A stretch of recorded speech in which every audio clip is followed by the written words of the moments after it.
Taurot. O tō mawhamafi koe mau tamaitai ngata a whiona. Koe tua koe o langi, koe tua maamani. Koe tua tau pau pea to hoa whio, ka koe universi o mau iai, o ko huofonga ngataha pia ke a whiona. Ei ka whio mai ke POLOKALAMA o teo ke whakahokoni. Pua te pātoa ai KAKAI o whanua, pe mo ki mau tolu kau kandidate, mau kau whataha. E ono tālangai, kaha ulelei maho mau, kaha o whanua, si whanau ka mai whamoka puna. Ka fua kau o mau tōni eiki, mau whawhalala te hoa whion, whaipea e mau whatongia, ka koe maru he fua kau, o kui kai o mau tolu ia. O hua whataha a sio, ko hui koe kaha o whanuani, kina o maru hiki fua kau koe. Eiki mau hanga, tuku hanga himea te mau tānoa ki ai, tuku ke whapatonu ia ki atamai pe mo loto e tangata whanua mo mai whanua o tonga. He ukai ko haa mau tolu lelei, ka haa mea lelei mai whanua whalu fua me KAKAI, ko mea eu mau tau kawei. Kia whio mai ai pe koe ko mau tua, tu ke mau ke inofo pe ko whanau. Mau whai pe mea ne tuton pe ke mau whai. Mau kore ko toa ngai malo hini a Christ ko alo ka ko mau whamoi. Amen. Matapu ke awhio tai haa mai. Tapu ke hau e whanua. Tapu ke hoi no pere mo e ho eki. Tapu ke tai whanua mo e ka mta apuri. E whake whakatapu ke kai whanua. Me maari koe dike whae taki popo tala no. Ko hiu tau hangatu ki he whatongia, mawhatuki. Ko wharara mai aki kai whanua ki tau tō. Nai mō mea i pēra e whai mai whanonga. E whai mai e ngahi savea mo ngahi whiri mai. E ngahi wahenga whiri taha whitū. Hakau whakafofonga. Ke whakafonga ki tau tōru ke whare rea tonga. Nai be wai taimi nai whitū kua ki pē. Whatatau pē ke tau e taimi. E whiri uriwa ki pē ngahi mea. Whai mai pē. Kai whai pē ngā au ki ai, au mai ki AHO. Wo au mai ki he taimi, o maurawa whakapapau, ai timi, ke whakahua ki ea, ke kau kandidate e au he poate, mai ka kai whanua. Ai mau hei ni he pongpongini, ke whakahoko atuka ki mō tolu, ke mō mea mai ki ai, maro abitu.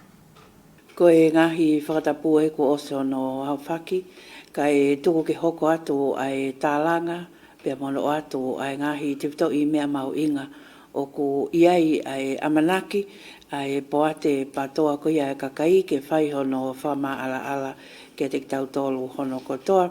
Pea nge ko e whawhilaki ko ia mo e tautari po whai e sea ko ia o e poate patoa ai KAKAI, ko whatai helu, kai uma a foki ko mau kau whataha heni pia mo e skeutari ko Tevita tuku mohe taktaki.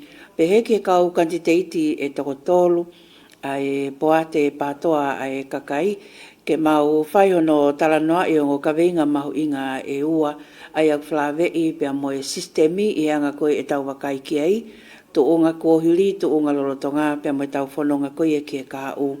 Pe he foki ki he pure anga whakakolo ko e konga mahu inga ia, e ngahi wāhenga ko ia o ko tau kau ko e ki ai. Tautari whiawhia foki ai kandidate ko ia me wāhenga whiri tonga tapu whikahiva, ko Timote, Tuiono, Oliveti, Laume, ko e kandidate ia ai poate patoa ai KAKAI, ke wāhenga whiri tonga tapu whikahiva. Mau kau whatafa ki heni pia mo e kandidate ko ia, mai wāhenga whiri tonga tapu whikanima, ko Akanete tā ai Lauti, pea pehe foki ki he kandidate, ka koe whafofonga lolotonga ia o tonga tapu uluaki ki he wāhenga whiri tonga tapu uluaki ki wharearea, ko Siaosi Pohiva. Kai ke he kautangata ka maafo ki Akanete tau tari whiwhia motolu i hauani. Kai tupe mo ki tau tānoe on ka winga koni ko whai ki ai alawe pa mo whaamu ko ia ai poate ke whai hono whaama ala ka ki mua ia ko leni ki he skeutari Tevita tuku mohe taktaki ke nehanga mo o ui mai ai kotoa ko ia o e kau kandidate. ai poate patoa ai KAKAI pe tau to hoko atu. Malo pito Katarina au fifia ke whakahako te whatongia koe o mai hange koe ne mea kia sea koe lisi wha mui mui koe na e ui e poate na whakahako ko Santelu e atahano mai na hiva pia mea i ke ahoni na whai ngā aue whai ke whetano ake mo hapo ngai ngā aue koe ke lisi pa koe au mai ke ani hangu mea sea koe lisi eni o e kau whafofonga o kua mana ke nau ngā whakataha pia mo e poate mai KAKAI. Ko e wahenga tonga tapu uluaki, ko Siaosi Pohiva. Tonga tapu ua, Semisi Lafo Sika. Tonga tapu tolu, Gabrielle Ilolahia. Tonga tapu wha, Ilaiasi Lelei Ufi. Tonga tapu nima, Akanete Lauti. Tonga tapu ono, Fane Fotu Fituafe. Tonga tapu fitu, Paula Piveni Piukala. Tonga tapu valu, John Ellen Ramsey. Tonga tapu hiva, Timote tuyono oriveti Laume.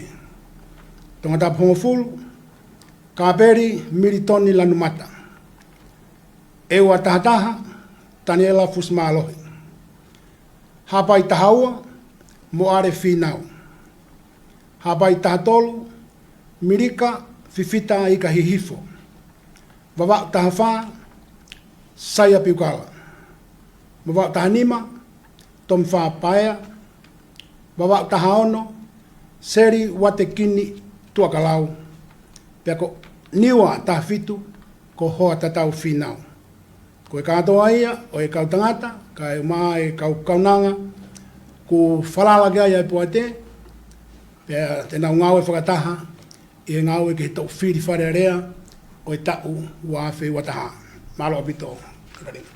Malo apito ko e skeptaria o e poate e patoa ai e KAKAI ko Tevita tuku mohe taptaki i hono o atu ko ia i nea o mai ki e aho ni pe mao mai ki ai e lisi o ki nau tolu ko kau kantiteiti ia ai poate patoa ai KAKAI. Kai kei hange koe le whai kai whakatala noa he kamataanga o e POLOKALAMA o ngā kaweinga e ua e meimei ke tō taha e tala noa ko ia o e hawani. Whilawe ia pe mo e sistemi i e taimta tau i ona whawae pe kono alu ko ia ki e ngahi wahenga mo ngahi kolo kau tau tala noa e ki he pureanga whakakolo pe ko local government. Ia ka te utuka tu Siaosi ke hanga mo au kamata mai a hono te kai mai e pulu pe a pehe ki he ongo kantiteiti ko e ke whai ai e tālanga. Malo Katarina, pe ako kore ke u whanga pehi ngai tala whapapa ko se ona whai. Ka e kamata hana tala noa i ai ongo kaweinga koe ni ko tuku mai whaha tala noa i he whiawhini mo wahe pe mo KAKAI. Ki mua ke whalawe ki ai e Katarina ko lota peke u. Koe ki tānaki at penia ki he lisi koe na e ui e. Koe whemahino aki koe mo e ua tahataha o ku tau ataina pe. Ko ne kore mai peke whamahina o tau ataina, ka ku entos e kau pou ta mo PAATI ke hoko ko whanga pe ko kantiteiti. Ko whamahina o peke he KAKAI, ai whamahina aki pa mo whanga ko ni, o ku tau ataina pe whanga ko ni, ka ko entos e he kau pou o e PAATI, pa mo KAKAI o ewa. O nau pou. Kaike, ta whaka mai ke kawe ngā e Katarina. Ko tau tala noa pe ke system, pe ko whaunga, ko rea tonga, mahino ange ia, pe ko whahinga whakotu utu. O kulahi e whahinga whaunga pa whahinga whakotu utu, o ka whahinga whaunga whaka-economic, pe ko whakotu utu whaka-economic, whaka-sosiale, whaka-politikare. Ko tau tala noa ko ni e Katarina tataki mai tau tala noa ke hui whaunga whaka-politikare. Ka kupau ke ne hanga ue sia, ai ngahi mea whaka-economica mo whaka-sosiale. Ko ai peke te ki whaka-pokosihi fo e tau tānoa, ke nofo pe fo i whaka-kau-kau ko ia. Ka pai tataki mai tau toka ngami he kamata a ngā Katarina. Na i kai ki ha whahinga whaunga ia ngā nofo e tangata. Na e ko tānan ke whanga whapolitikare, na e mea ko survival of the fittest. Ko lao koe wā tā koe na e whai e mo ui e tangata kamata anga mai. Ko e peku mālohi, ko ia pure ko ia fai tuuni ko te ne tataki anga e nau nofo pea tuku au mai ko fa hinga fa unga ko ia ko ngo e tangata o ko ni I o ko ke malu I to lelei e nau to tonu kai ke tuku au pe he mai o a fotu o lava tohi mo fotu tu lelei ano la mo no ko ni stutone ta ha o me pure faka feudal pe ko faka TUKU'I o hawe tu au mai ke fa nga pure fa te mokarati tai min pe ko nga pure ni o tu fio fa tu ko ni stutone fa te mokarati ai fa vio pe ka tongani kai ke ko tau tala no pe fa unga fa politikare tau tala no ka fa nga fotu tu ke ne hanga malu ai toton mo tau ataina ko kolo mo ui akakai o fon mo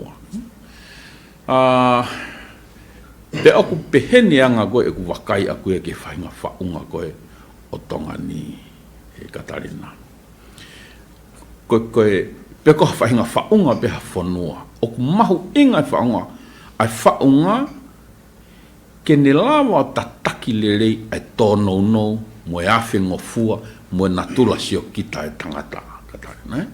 Ko tangata ia o konau natula.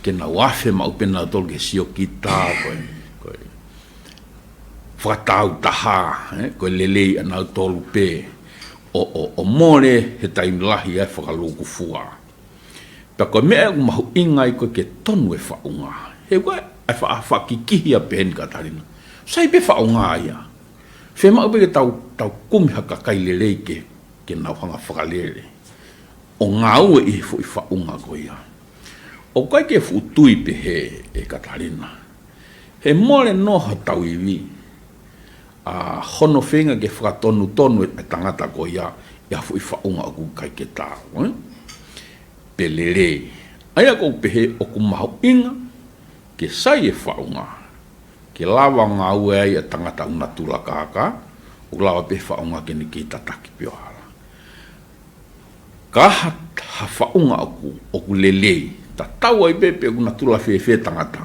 I ke lelei pe o lai ma o mei ai ka whaunga o ku mata wai koe kakai lelei pe e lawa ki tau ma o haola lelei koe alat koe hata ko o wafi ma o peke e kai ke sai e o lai ma o he whanua mei ai ko mea ku mahu inga ki tau lak whenga ke whakatonu tonu e whaunga pa ko tuia ai pāti koe ni ke tau whika uloaki a tokanga e whaunga ke lelei ko ke tau maa toa whainga whaunga hao ai mahamani ko hewani pe maa ua whaunga ko hao ka aku mahu inga ke tau lawa whaunga o kuofi he lelei ka lawa ke ko tau talanoa pe ke he lelei Katarina ko hano ngai mea fua e lelei pe ko e pule lelei ka te hanga pe o lahi ono wahi atu he ngau ka talanoa ko ni ko ke pule fua te mokalati kono ngahi mea fua koe ai pure anga lelei koe pure lelei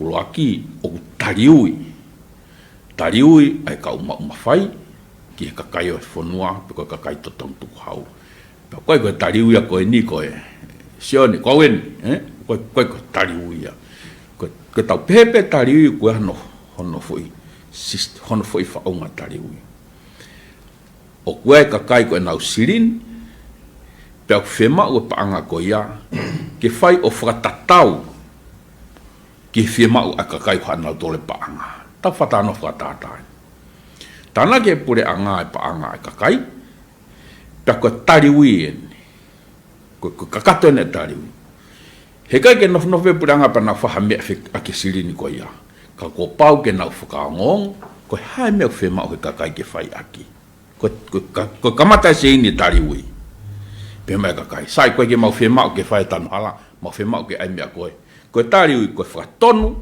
ai bure anga ke fui whemau koe ia sai koe ke ngata e tariui koe konga hono e tariui peheni koe os koe whae fui whakamore tau peu pe mai kakai ai mau pa anga ke ai ake mea koe langa ke wafu pe ko os pe koe no langa e wafu pe koe konga en hono e tariui koe peat lewa he bure anga pe mai kakai ko fere wa nga we e pe de bra ko wa fu we ko ko wherewa whakamore nei whai mono whaikiki sai ko le koti ko kakato e foi process uraki tanaki kakai e pure anga e kakai ai siline e kakai whakatonu le pure anga ki whema o e kakai ko haime whakamore ki hoko ko process e tariui ko e whema o ki ate receipt ne lawe ke tō wholofola pau ki ate whakamuon ko haime na whakamore ki aki ko whiha na whakamore ko kakato e foi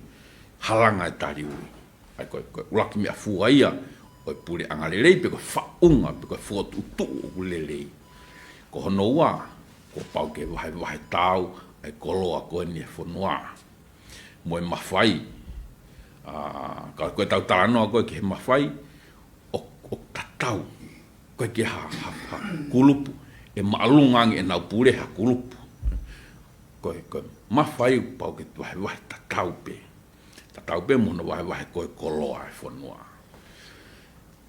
koe wahe tau ia pia koe ata ki tu whakahoko whatongia i whaunga o mau e purerei whe mau e whakahoko whatongia ko toa pe ai ka uma whai ko ki nau tolu nau pure e paanga tuku hau ke ata ki tu o fufu i ha whahinga mea ka pau pe mai kakai mau whe mau e whakamore mau whe mau e ngau koe ke whai ko hae ngai whaunga ko toa ko hono ngau e ake mea ko ia hanga nu whakatata ka pau pe mai kakai whe mau ke tanu e hala sai ko prosesi ni ko tuaki tenta ma ka uta ke na ma fa nga we sai kono sivi e ume ko ia ka to prosesi ko ia kono fuaki nga we ko hai ko ne mau ko hai sirini o tu fuaki pau ke ilo ka ke me fonga ko to na nga aki anga fefi on o fufu i ha me ko me ko ataki tu ko e pure alao pe tatau e lao pe mehe maulalo hau ke maalunga o hanga e lao ka whamauanga whakawhai ke ia whahinga matunga i he lanu pe koe kaike tangata pe koe whewhin tatau e lao ke taha ko toa pe sai ka pau o mau e fo i nau ko ia te tau lawa lewa mau e pure anga ko o kulelei pe koe whaunga ko o kulelei ko mea lalahi tolu nuku whalawe ki ai e mau e purelei whe mau e whakapalanis uraki ko whaunga o kulelei o whakapalan ko e sistemi ko halao o kulelei ke ne hanga o whakatontono e ngahi ngau e whaunga ko ia pia moe kakai o kulelei ke nau ia ko e mahago ko kick off at peki fo i mea koe katarina he koe o kulahi mea ke whai talanoa ke he mea. Talanoa peta to ke whaunga o kulahi au pitoia. He kau mai mo tāna mai mo mea whakakolo ke whaunga. Kai ke ki. Teka ia tupe ki lota hui whakakau koena. Ke kamata talanoa he whaunga. Malo katarina. Malo pito siaosi pek mahu inga maali au pito ai mea uwhai kia ai tokanga. Ko hiko e whaunga pe ko e sistemi i he taimta tau toka whoki e toka ngā pe mo e whakaukau ko ngā koe huu ki e whalelea ko ia tonga koe huu ai fo i kulupu pe ko e timi pe mo e whakaukau ko e poate patoa ko ia e kakai ka lava ki a usia pe e tau whanua i he whenga e ak whakataha mi tonga tapu loa ki o aloa i o au ki o ngani wā whikataha fitu. E Akanete, ko tuipe o kulahi e ngahi ka winga ke whai ke e talanoa, ka koe haha mea tiki tō e tānaki mai, e tau tānoa koe ni koe ki he whaunga. Ai maho inga koe ke whai ono toka ngai kina, koe ngā ke hau e ngahi mea koe ni hala whanonga, i he ngau e aki pe mui i aki e ngahi ka winga ko nei whai tānoa ka siaosi, koe ataki tōa, koe tari ui, koe pulelelei mga mea pe, ka i he whaunga pe koe sistemi. Ko whamaloat katalina e mawhainga maari e. Ko whanga pe ngai tala whakapa ko whakahoko atu me he whare whakamawhola lean. Pai ata ke whai apeha whakatala noa ki he kaweinga ko Fotu mai he whiawhini. Whamalo hen ka Pohiva hene hanga o kinikini mai ai whaunga. Ka kou whie lawe heni ma whakawhilawe i heni ki he talanoa ko ia ki he no ki siaina. Ko whenga pe ke whakawhilawe, ie? Ko tuipet e Catalina ku ke mea ipe, ko tau tala noa koe ni ke no ki siaina.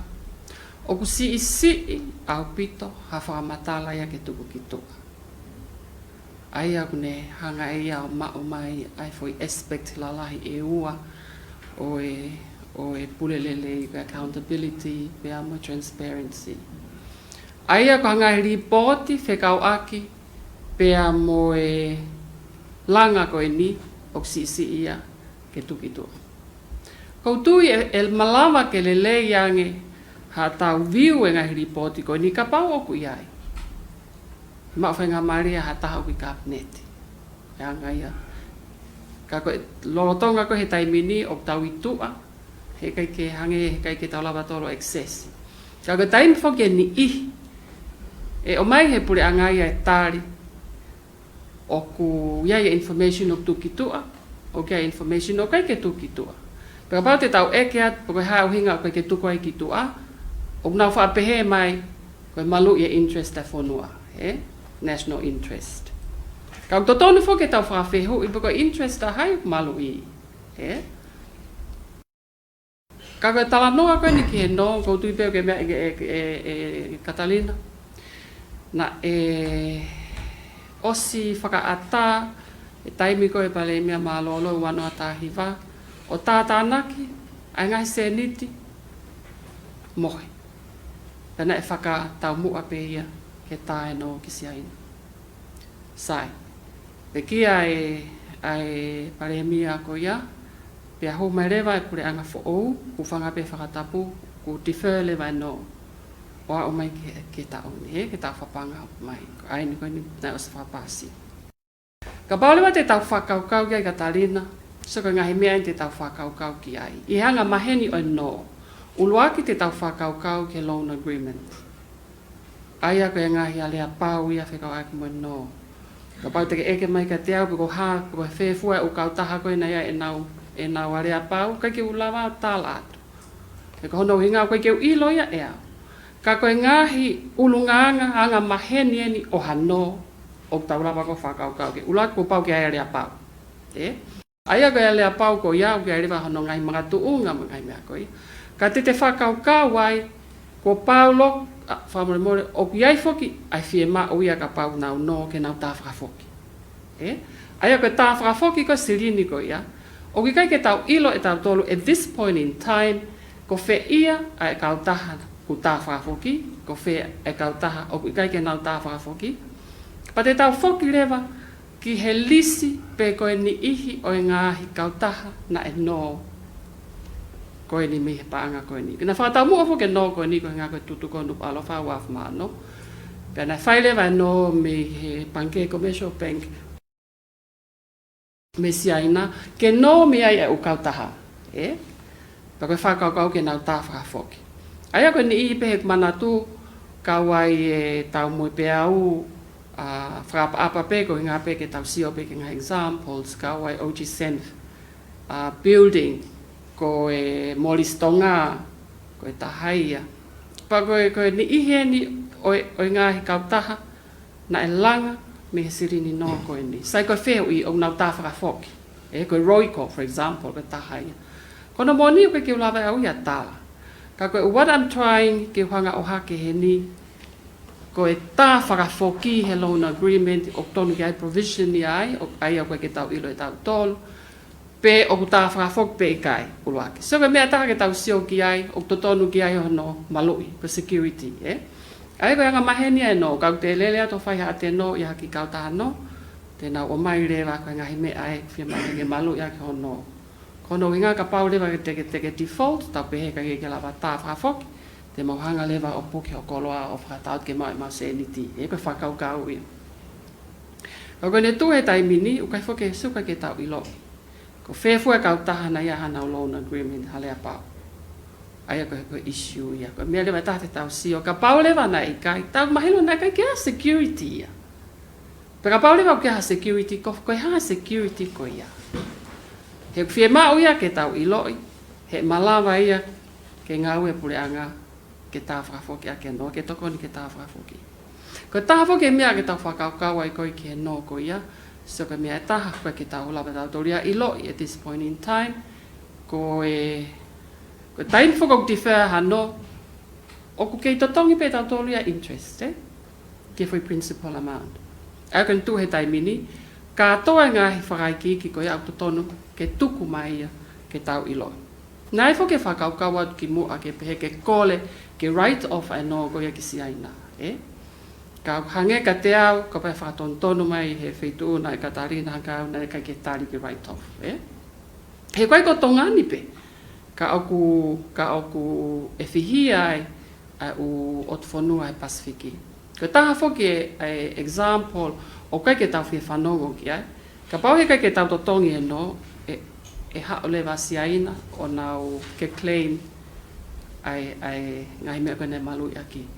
Ko tuiak mo mea i pe, koe ki i motu koe ni ko kandawu i fisi, o kutu he tunga whatau tamai. He no mi siaina, Ai au hange ka pau nau whaia ki kandawu i fisi ho anō ai ki tau tōn o sisi ake, ka koe. Sai, koe ni ihi au whangaki mea ko whi lawe kai whakakuma no siaina, koe sio, oku vai au pito, ai whaunga, ke nau tariui mai, ke enforce ke tau tariui mai ke KAKAI, ko ngahi mea e nai hoko, Ka koe kai ke aha mea pehe ia. Aia ka paurewa o pehe, o mea nei lawe koe Pohiva, o whie mau, ke iai ha whahinga mechanism ke ne hanga o pine i e pure anga, ka pau te ngā ke rea ko ia, ke nau tariui, Ko taha fo ke mea o ngahi ake u whanua muri, han ko Lucila, for example, ka paurewa ia ha taha, na ne whakahoko ha whainga project po whainga ngāwe, tau pe ka pau ko au ko Minister Infrastructure. Pea tau pe also term ia auku, baka ki toi whiri au ki whale alea. Pea au lewa ma whaia whale alea, ke nau recalla.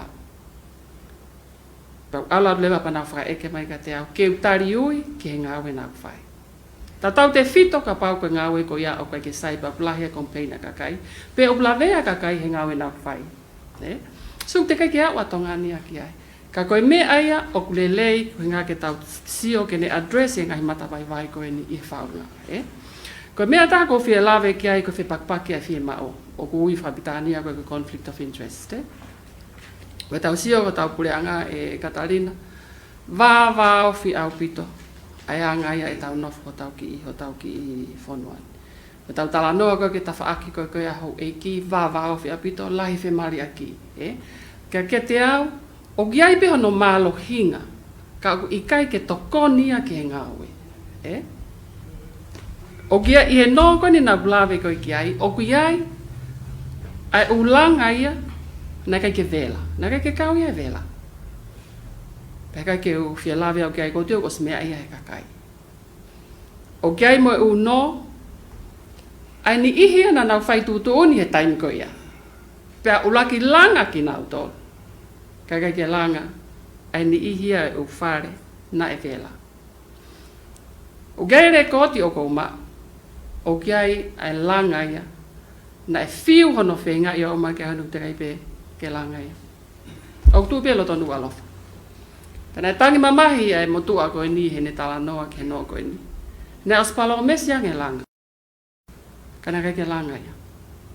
Aia koe ni ihia ngai mea te tau lava lewa sio atu ki ai, te tau whoki lewa ke kau whai tūtuni, ke decision makers of the day, tau ilo lewa me ai, ai ha hono hinga, ni hoko e ngahi mea koe ni. Ia e ngahi langa, na kai ke vela, kai langa. Ia e ngahi langa, o ni ihia na nau whai tūtuni, pea mua ki nau tolu, kai whakamui mai langa ia, ka kai koe nai vela honau. So ka kahi mea ko lawe koe ki ai. Ka nau pehevo ka nai ke conflict of interest. O ki ai, ai case he ne ua i langa koe ni, koe direct conflict of interest. Pea ko tui e to ki ai peha POLOKALAMA kehe ke whaiha no, toi tala no ai, o u case koe ni, pa koe tala no whakamamai. Ka tui o whiema o ke unu ato ngani, whakalelei e sistemi, ke ne hanga o whakapapaui, o ki ai hawhainga mechanism i sistemi, ke ne hanga ta ofi, e whainga mea koe. Koutui e ai pe, e tau whanonga atu pe, te kape ai maka, whai pe ngā oe. Kai foki ke tau unu pe o pese te au lewa Katalina, ka koutui, e ai pe whai ngā maari e ke address a whi mata vai koe ni. Mahalo ko mea pe ko whia lawe ka he taimin, mahalo. Io, Katalina, katake o ki tāna ki at pe ke mea nei lawe ki ai Akanete, e ku mahu inga pe ke toi, e nei lawe koe ki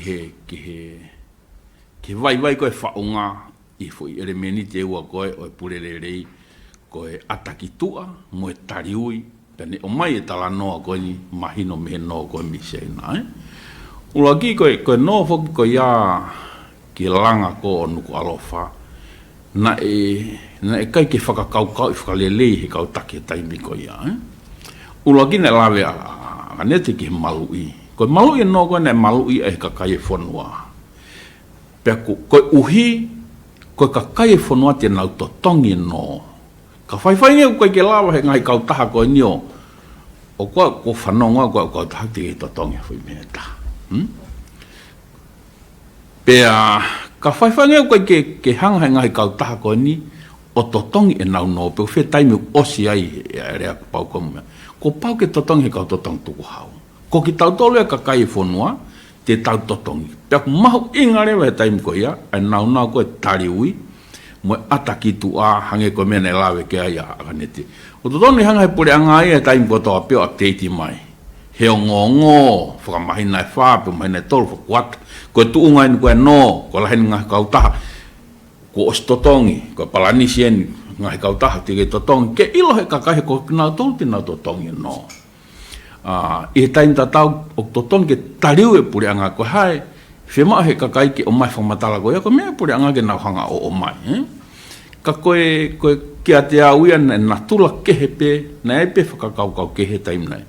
Whao e koe ke whainoa koe ni. Hono ai ke malui e pure anga, ai no anga he kautaha business tanta. Koe kia mea pe ia. Ke ola whaknoa pe totau pe malui e Akanete. Kai ke koe vai ia, ai fui mea ngau e koe ia, o mole e purererei ia ange ko mene whatala no ga Akanete o glohi ngai me no ko ia ke tau sio ki ai ko tau ne fiha mie ko ngai ka taha ki totongi ko ke ulo ko ha tu uni e pure anga ki ai ko ha fa nga tau tea kai ke ko ume totongi ke tala no i mo kakai ke o ngai kakai o ku nau fie mari ke ngai tu uni o fa pure anga he ko ki nau tolu tēnau iku totonge no koe a kapahe kai ke. Malo Katalina. Malo o pito pak maria o pito tau tano he ka veinga koe ni ka kono uinga whaki koe tau wakai koe ke sistemi me koe whaunga. Tau hao whaki he riliu whapolitikare koe wanoa hongo wholo mai whakaukau koe tau hao ke a whaiga sistemi me koe whaunga e lava ke toka ngai kina e ngai mea koe ni koe o ku tau toe no whai ke tau whakakaukau koe ke whaunga wa me sistemi o tau hao he pule whatemu kālati.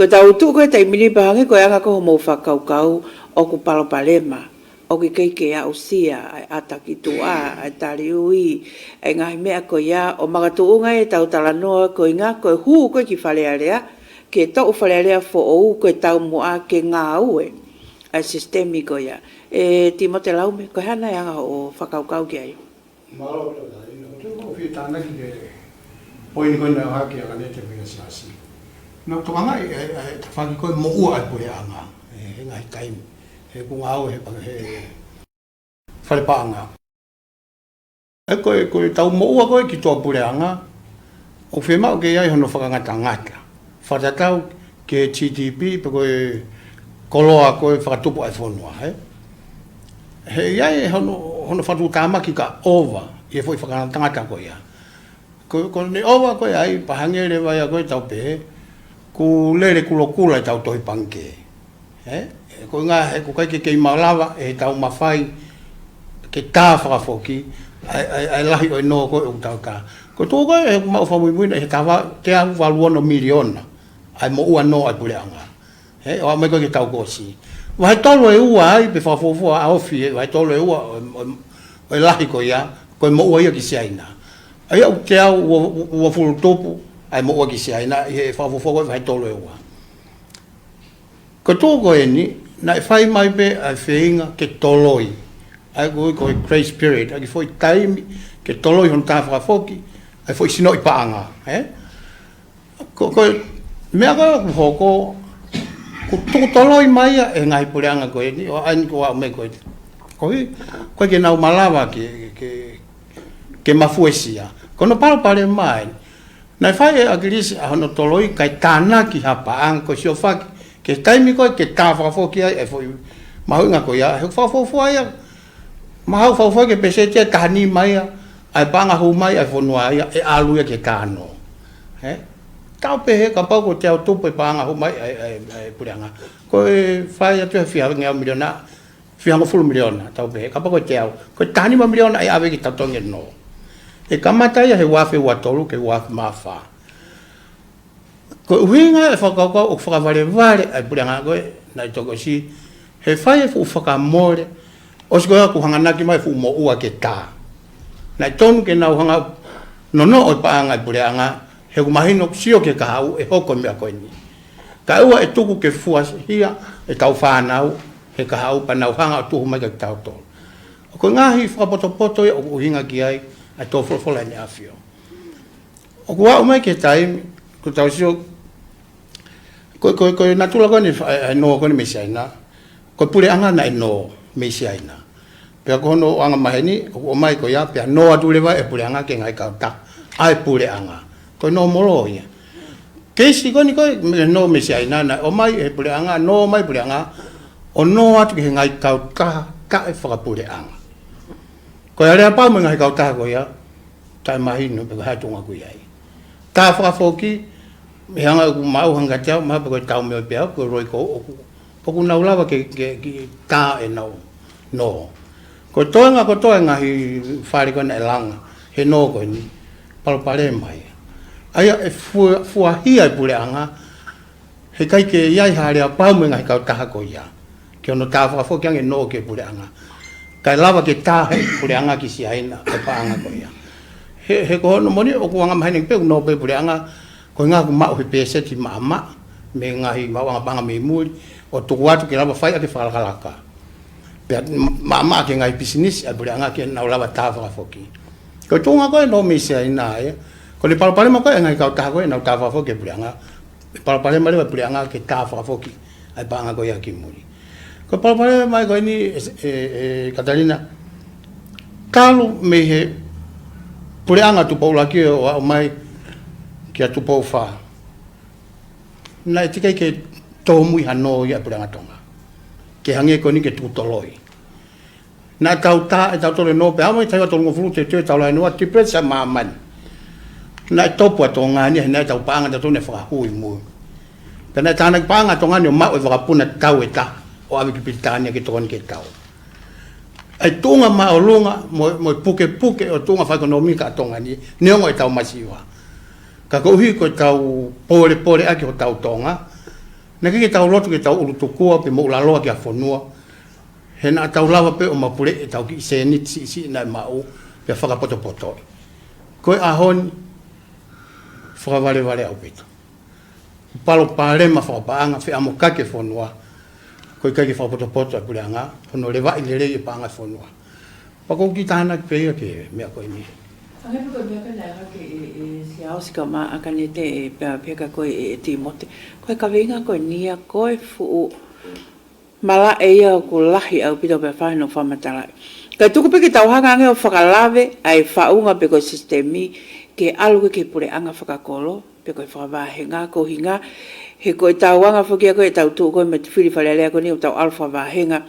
Ka e anga whakawhewe hawe ngai mea ko tau taranoa i ke nofo ia faunga ku malu me sistemi ke nga ue pe tafere ba ke toenga ko e ngai vahenga pe ko local government pe ko pure anga fa ko ko tano ke o ka paute ke te hokat pe ai pe Akanete pa fa os mare ba siaos ki kamata pe no akahe bulu ko ni ki ka fa me fa ka local government o lo tanga ya befo ke local government pe ko pure fa vahenga i tongani e taimi ai ko lao ia oe kau pole whakawa, mo kau ofisa kolo tahi wawalu.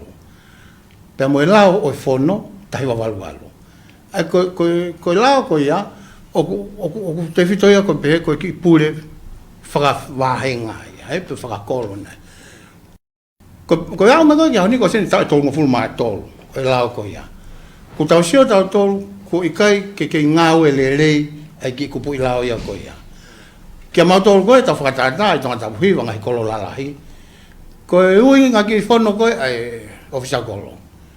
O kai ke hau ia o pesete hongo fulu ai KAKAI tonu ke nau i he whono he tūtuni ai lao kuo o mao whono. Whaingo fuangi ki ofisa kolo ia ke whanongono mai pe ia he mau page whakakolo he Facebooka pia katoa te KAKAI ke whakataha ko ia. I he ngawe ake ai fo i lao o i whono me tahi wa walu ko o sen tai tonga futo ko kai ke toi ngā ue ia. Ai aku ineffective pe ku kai ke ngawe lelei ai ko tui ake o kai ke kei whakapoto ke tau hoko atu ko tonu ke whai hano saupulu o whakaukau e roko ka meni. Ai tonga ko he whakatemokalati o tonu e ke whakaivia ai kosi reo whakakolo kosi reo whakawahenga. Pea ke oangi mhunau patseti. He koe tōko ni, ko kei whakapaanga ko tau pe whangi pure whawahe ia, mo nau whangi whakamore mo mea kato, e nau wahenga mo mea, mei he pure anga. Aia, ko mea ko whemao ia, ke ave ai patseti, kia ki nau tōru, Fotu o nau whangi office, o nau takta wahenga, pea whakalere hono pure i, ko uhinga koe e whakaukau o whatemukalati. He kau e KAKAI, hono whakaukaua, a hono whakamoreki e paanga, ke mea e kaurerei karki nau tōru. Pea, me iai rewa te nau tuki ripoti ke whafofonga, me whafofonga rewa ki whare area. Pea i kai rewa ke inofo hafo i paanga ia he whafofonga, hange koe rorotonga, he toi palopale ma pe mo ia. He tene kempeini a ke ia, ai paanga ko ia, kai ke ave, ke mea ne tonu koe ke ave ki ai, i he loto ke e KAKAI. Me he ngai kosi reo whakakolo, pea pe he ki kosi reo whawahenga. Pako anga koe, utui ke whakaukau koe lokol ka meni, to koni lahi hono decentralize e pure anga ki whakatemokala tiangi he whaitutuni e toko lahi ki he estimate pia moe patseti o koanga ki nau tolu aika kono whakaivia pia malanga heki kau ngau he whangi ofisi tau ta ko hui ko tu ko whakasioka lafi e maa wahe wahe a ngai wahe ngā pia e ala access apolo lewa ki heki tau pe whamiri o kunau mo ui ko paanga e hongo fulu he wike pangai wanoa he wike ke nau lue atu pe ke office whakawahenga. O ange ke e nau palopare ma, pe ka nau whie ma, o kulawa pe o whahoko pe ai. Kai ke lawa ke to tongi whakamore ke hau ki nuku alofa. Ke hau o takai holo kumi pe kui whea ia office ha, ke whai se ne whie mau. Aia koe o hinga whakakaukau, o hifo i pure anga ke KAKAI. Ke ofi ange, pe whaingofu ange ke KAKAI whanua, ke nau access ke ngahi monuia, ke ngai tokoni, ke ngai mea koto ai pureanga. Me ngai office koni tau pe whakawahenga, whakaivia pa anga no patseni. Kuna hau koe ke central government, ko umea koto pe, hau pe mehe, ko stari atu e, ke whakahoko e ngā ue ko ia, ko hiko me ai o whiema o ke hoko ke KAKAI. He kai ke toi pe he, ke whakamore KAKAI, ko hiko nau tuunga whakapahanga. Moe tau alat kone COVID, palpare mange, e tau whetu taki, moe whialua ki holo, whaingo fua pe tau whakatata. Kwa se eria taimi New South Wales, kai ki mama o he kilomita hongo fulu ho mawahe mo api. Ka mau e ofi mai ki tongani, kai te lawa taimi New Toa hau ki nuku alofani. Ai ko whakakaukau ki malawa ki excess e taha kotoa, ke whainga maari e koe ke pure anga. Hoi kai ko au pe o kia ku mea lere. Kai malawa pe hau ki mātua, koe kia ana mea lere, ke na lue atu ke office. Whakapure anga ho nau wahenga, o tala kia ene whie mau, mo ene palapare ma. Ampe whakaukau kai te mahokate. Malo o pito Timote, Akanete? Malo Katarina ko kore, ke u tāna ki atu pe ke he ngai mea na e whatalanoa ke a Timote Laume. Ko e taimi koe oku ikai ke tonu ai pe mā opo ai whaunga.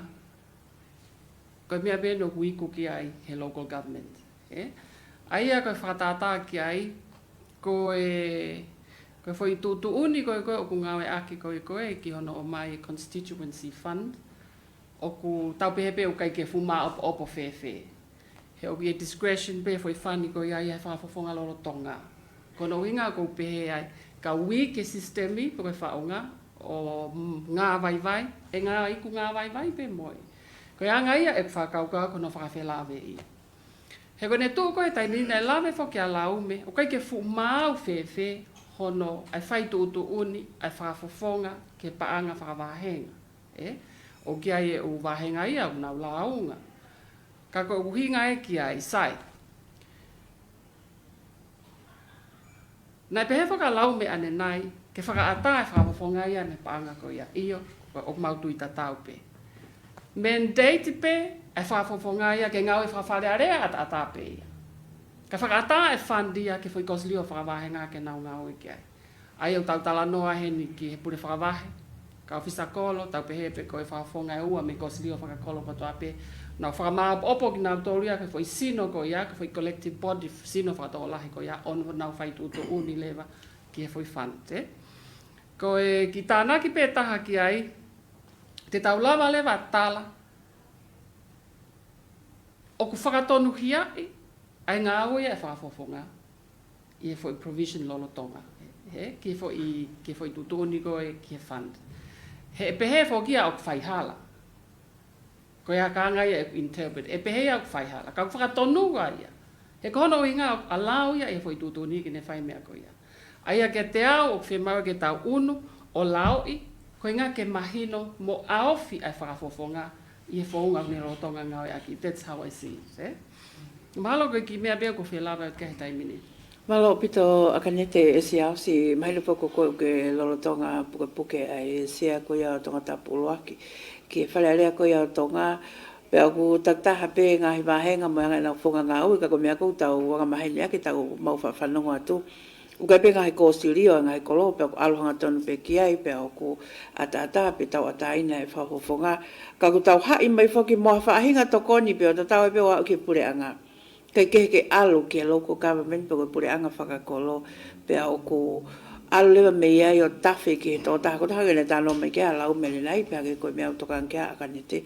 Ka pau te whama opo me e pe tau POLOKALAMA. Malo Katarina kono moni lahi mea ke tau tala noa ke whaunga wha pure anga whakalukua. Ka kohui ko tau ko te kai mai mea koe ke he pure anga whakakolo pe ko local government te hoko atu ai pēa. Koe whaunga lolotonga, koe tai maunga wherekeula. Ko hanga mena e lawe kia i Laume, koe whakakau whokia ai pure anga ai local government i he pure whakawahe. Pea koe wahe i e fitu i tonga ni. Ka koe sistemia koe ni koe ne whao koe he liriwa whangofulu, koe wahinga whiria hangofulu.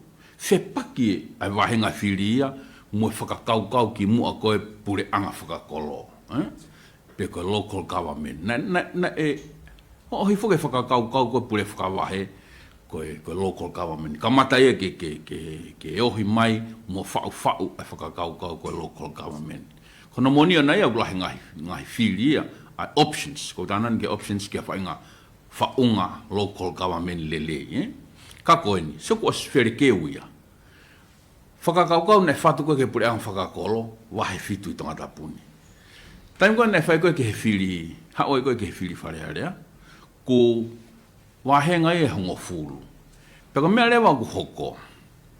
O koe whakakaukau pure whakakolo, kai awe pa anga ia nofo he toko ta whakawahenga, he whakafofonga. Koe whotunga ia mo weu mo tae mau. Mo e te ulawa peo ke pehe koe whatupu mo weu. He ku peheni. Ko tua lao, ko e ofi taha, mo ngāwe e kolo, ko pure whakawahe, mo e ofisa kolo. Ko na patongi aia. Ka koe kia silini ange ka naua. O awe silini e ke he whakafofonga. Pea koe whakafofonga koe kua silini, o kua e whakafofonga ni ia, o pure ke hengo, pure whakawahe ua. Pea pure whakawahe tahe, o whakaongongo ke whakafofonga koe, te whakangongo ke whakafofonga koe. Ko where ke uia, mo tae mau e whanua koe ni. E whainga Fotu koe. Pea hei kai ke tau lawa whao, ha whaunga lelei ai, ka pau te tau ke nofo where ke upehepe. Koe mea mahu ingai, pea ko upehe au ia, koe priority ia, pea koe kau e whakakaukau mamua, ai PAATI koe ni, nau hu mo ia, ke kamata ngau he whaunga koe, pule whakakolo ke mau. Koe whakakaukau hangu lawe nai, ulahi ngai whakaukau, kau tahani whakaukau, hange koe mene whakatala noa ke Laume. Tau hiki e ke tau tole mahu inga koe koe pule local government, pe koe pule anga whakakolo ke maalunga. Teu tui anga ke he wahenga fitu lolotonga. Kai awe whiria ke whakaluku fua ke o te aha hawhi paki. Hiki ere wole pule whakawahenga ki o lunga, aluke ako kuhinga koe hiki ki o lunga, ki aule whakakaukau e KAKAI koe toko taha pule whakawahe. Koe fo ilakanga e mimire wolo mai toko taha whakafonga wharea rea. Koe pule whakawahe, o ku qualify, whi unga, ke ne hanga pule i hapanga lahi. Pe ai hono ofisi ai mo ka ofisa kolo ai, pe ko hako silio fo i wahenga koe, ia hange pia fo i wharea rea whakakolo, ke nau hangare.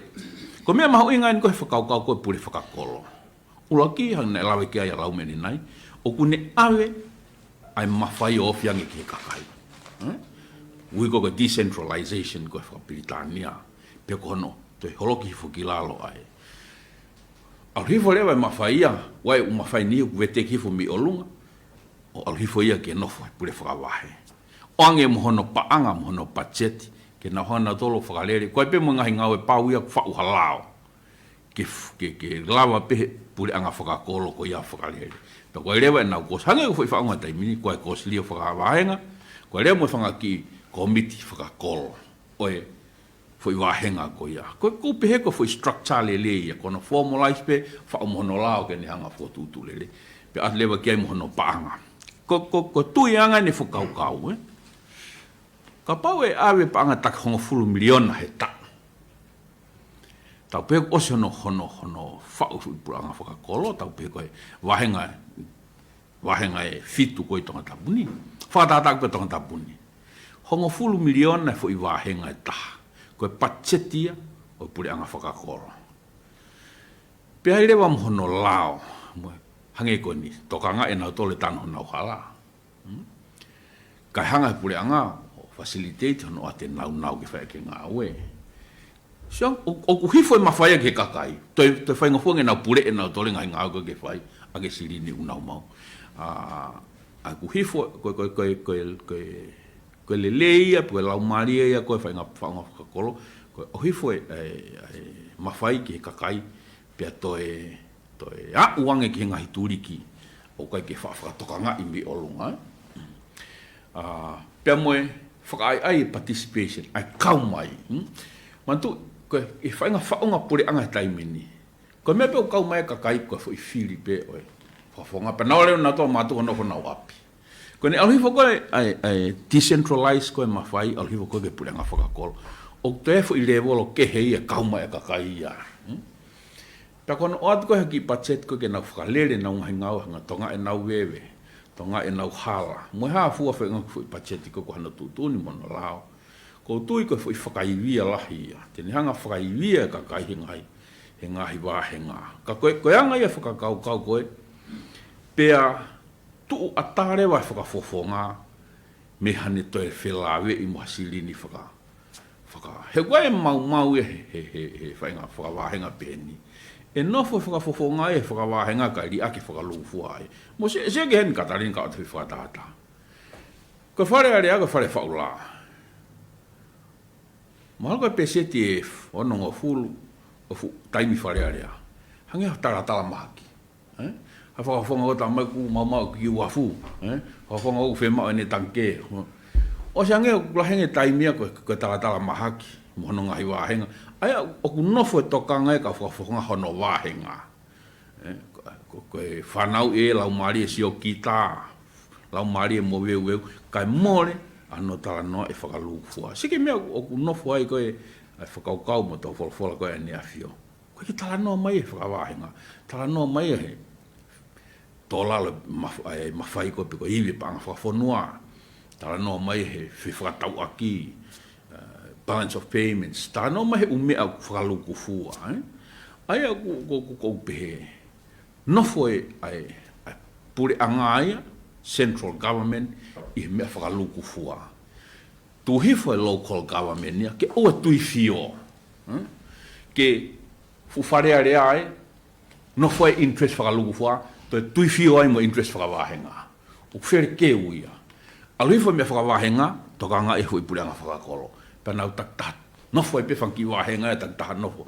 Hene ki foi pachete tonga. Ka tuanga ka whakafonga wharearea, ke nau nofo wakai e foi mea whakaluku fua.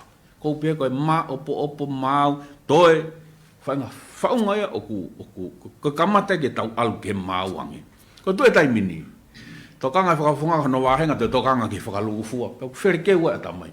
Mea rewa hoko, e nofo kakaya whakamau e whakafofonga. He ki panga e tolu kilu ko ange. Ka ria ke lau miliona e ko o tānaki ko he tuku hau. He whakaluku fua.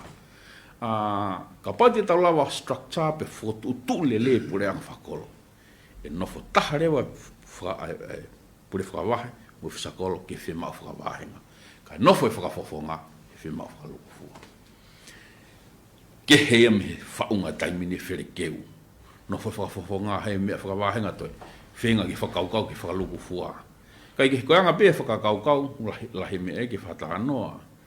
Moi ngahi matawaiwai, o ne tuu ko he taimine pureanga whakakolo, mo where keu lahi koe nene. Tui fio ko mea whakawahenga, pia mo whakakolo, pia mo whakawhiri, ai ko wahi whakakonstituency a tonga ni. Ko fu where keu ia ko ni, uwhe mau ia ki whamaapopo. Ake halao kono pure whakakolo, wahi pureanga whakakolo. Kai ke, kula he umea ki whatalanoa kai e Katarina, ka koupehe ku whe unga ku ki meana ki tau. Tuke ka pau te hatana ki mai ango, ka koupehe ku. Ko topiki lelei ke talanoa, pia tautou talanoa ke mahu inga maari ke kakai. He ko whakaamu au, ko whai whakaukau koe niu toton ke tali lelei ia e ngahi wahenga. Tari he kau pure whakawahe, ko pau ke hiki ki olonga e. Nasi ai e lao, nei whau mai he wafe hong fulu mahalo, ki nuka alofa, mo wawa. Ko whai whakakaukau koe ke pure anga whakakolo. Ka nei kai ke lawa o whakahoko. Ka kou pehe, ko os taimi ke te taranoa. Os whai e kamata e taranoa ke mau ai PAATI, ke timi lao, ke nau kamata ke nau hanga whau.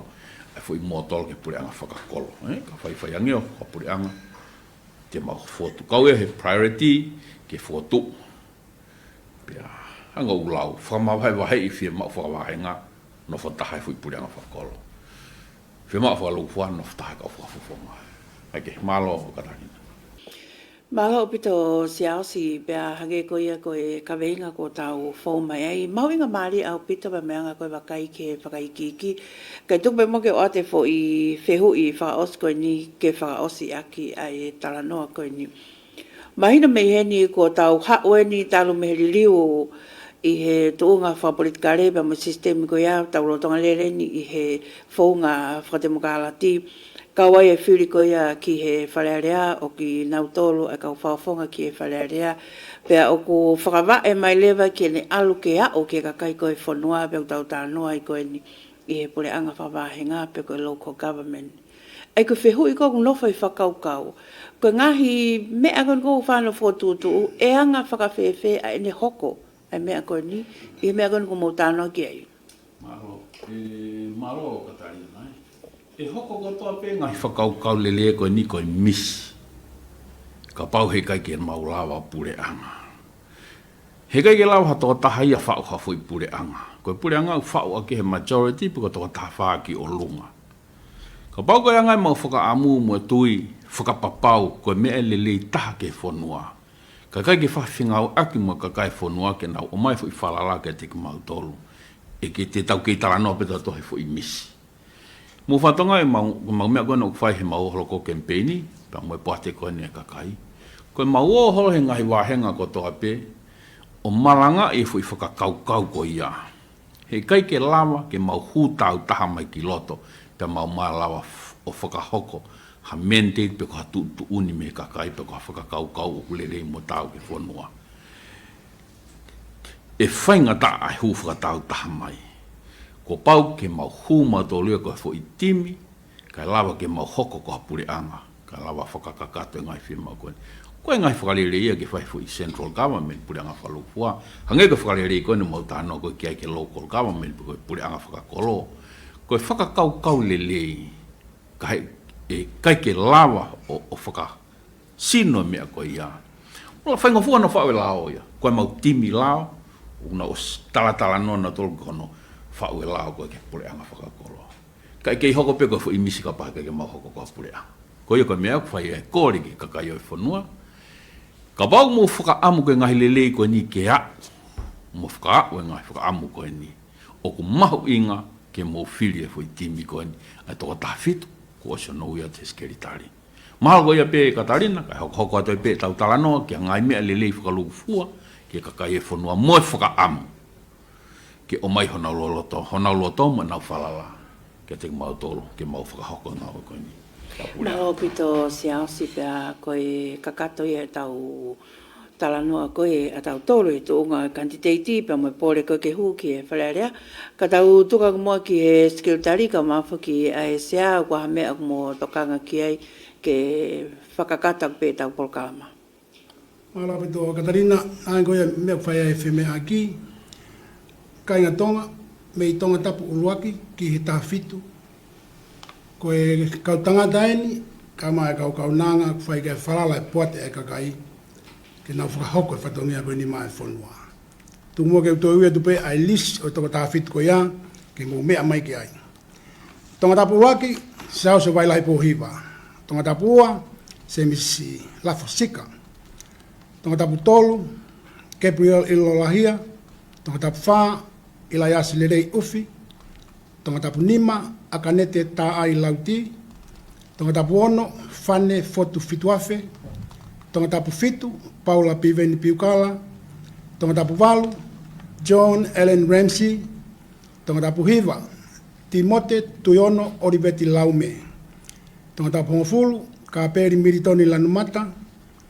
Ewa taha, Taniela Fusimalohi. Aia ko to taha ko ni lawe ke ya saski mua. O lere tawataina pe, ka ku Fifita pe puate ke entose to taha ko ya. Hapai tahaua, moare Finau. Hapai tahatolu, milika Fifita ika hihifo. Wawau tahafa, Saia Piukala. Wawau tahanima, Tomifa Paea.